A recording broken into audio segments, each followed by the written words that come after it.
Paul, how you felt about your memories on 1997 as a winner from Borussia Dortmund to a Champions League final? What makes you feel nostalgic? Good. It's a really good question. I think when you win the Champions League, it's the biggest club tournament. Everybody wants to win it, and I really hope the team can win. Would be great. But my time was, I had a great time. I played with a great team, special club, special fans. The black yellow everywhere. But we played a really good game that evening. And when you look at the game and the two teams, they were very evenly matched, even though Juventus were favourites at that time. But in my opinion, we had a great team, and I think we deserve to win the final. And when you have in the halftime, when you lead 2-0, when you go to in the dressing room, what about your managers, where your coach talked about whole team? Otmar was very calm, very calm manager. Like normal. I didn't feel there was any difference from a Bundesliga game to a Champions League final game. Otmar was really calm. The players were calm, no real stress or apprehension. Everybody was calm. No pressure. There was no pressure in the dressing room. All we had to think was we're halfway there. We're 2-0 in the lead. And then obviously Del Piero scores a great goal against us. And then it becomes a little bit different. But not in the half time, Otmar was really calm. There was never any stress or pressure from him. He was calm. And when the tournament starts, as a when the final when the Champions League you begin, when what about the Hotspur's initial call to all of you when this tournament starts and when you reach the final? And what was the journey and how influenced Tottenham Hotspur about whole team and you too? I think I was 26 when I joined Okay. Borussia Dortmund. I was 26. Um, Otmar was always the same. He was always the same level, no stress, no pressure. The Bundesliga was a fantastic league in this time also. But there was no real difference for me personally, where I really think I had to change too much of my game from the Bundesliga to the Champions League. It was pretty similar, the football. But I think everybody has to realise that the team that I played with, and you look at the players in the squad and in that era, they were all top players. Great players, special players, really good guys. And Otmar was ahead of it.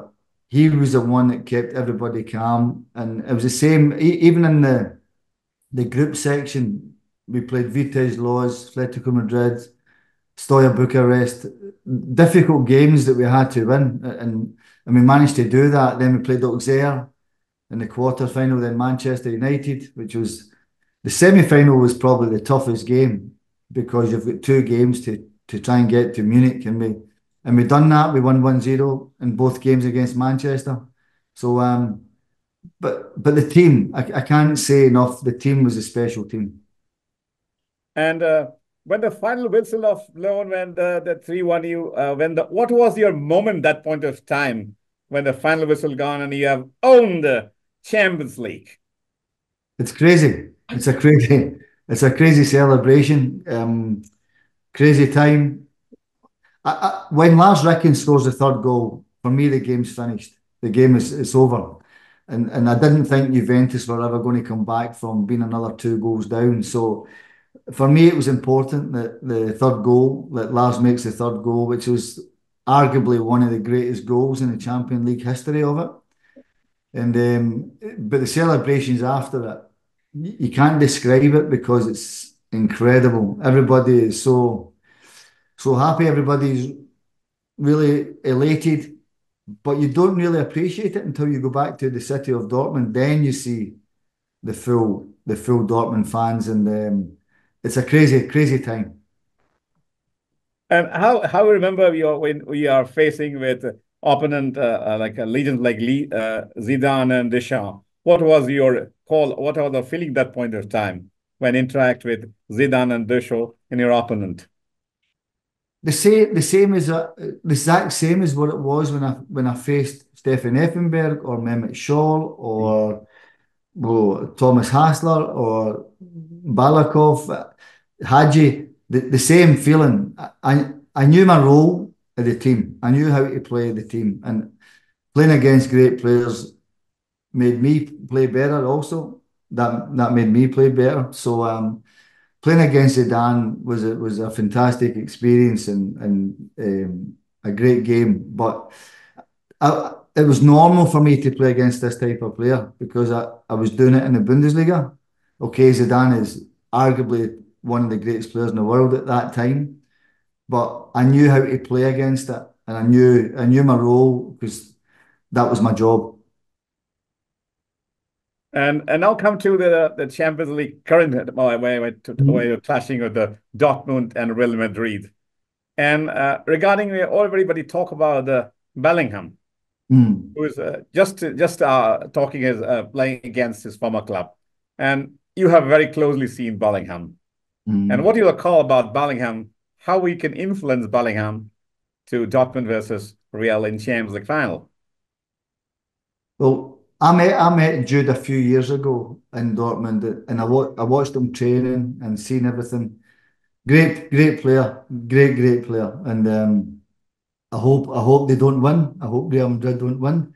Um, I think that for me the key is Dortmund have to be really careful of Real Madrid on the counter attack.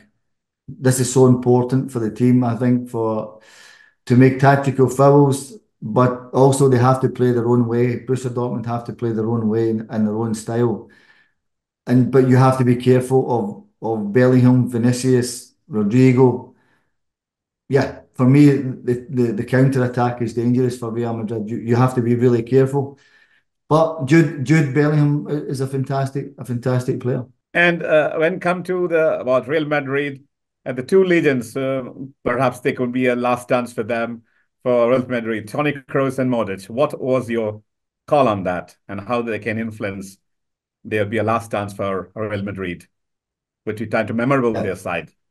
In my opinion, two world class players, Toni Kroos and Modric, two world class players, and yeah, I think when you look at they two play, they're really calm. They've big experience. They know how to win games. It doesn't matter who starts for them, whether it's Kroos or Modric and Camavinga, or it doesn't really matter. I think the Real Madrid team is a really good team. But I think Kroos and Modric are top. They are top players. Yeah. Yeah, Paul. Just to now, I just to go. You are the winner of your the former winner and allegiance of Borussia Dortmund. And what is your advice for the team?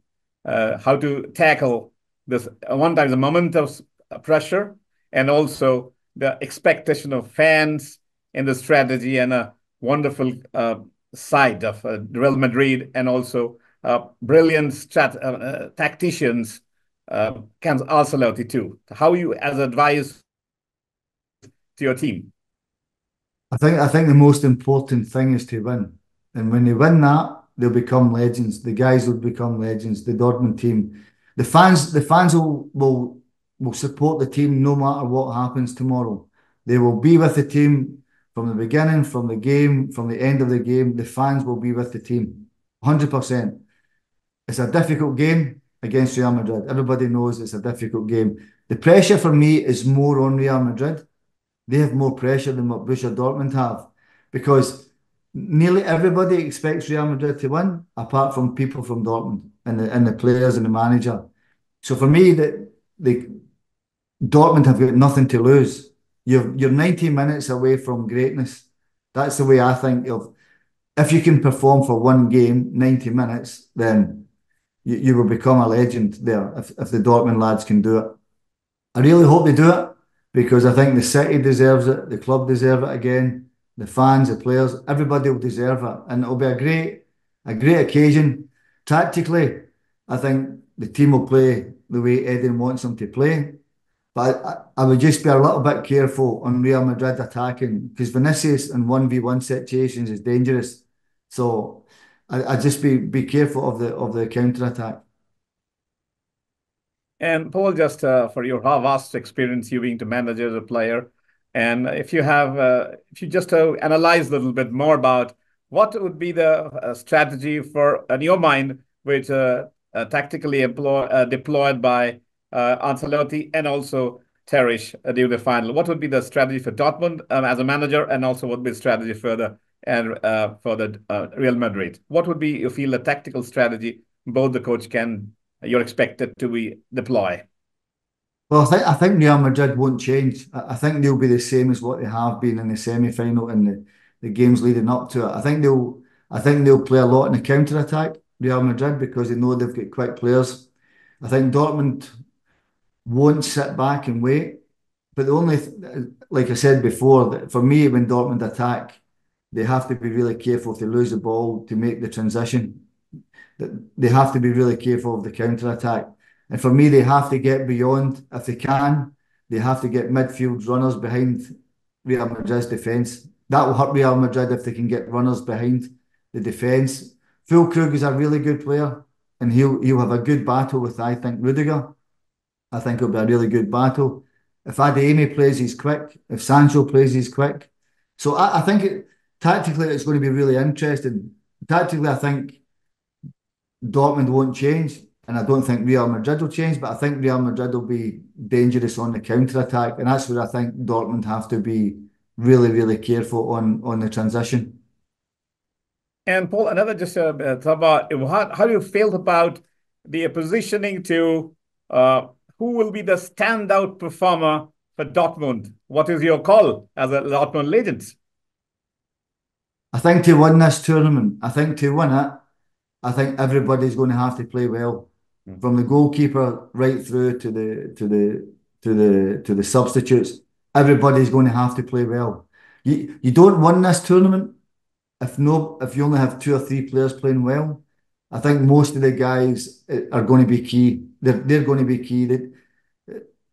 I think the 11 guys are going to have to perform, because I don't think you win a tournament like this when nobody performs. So for me, the team is a key. The team is the most key.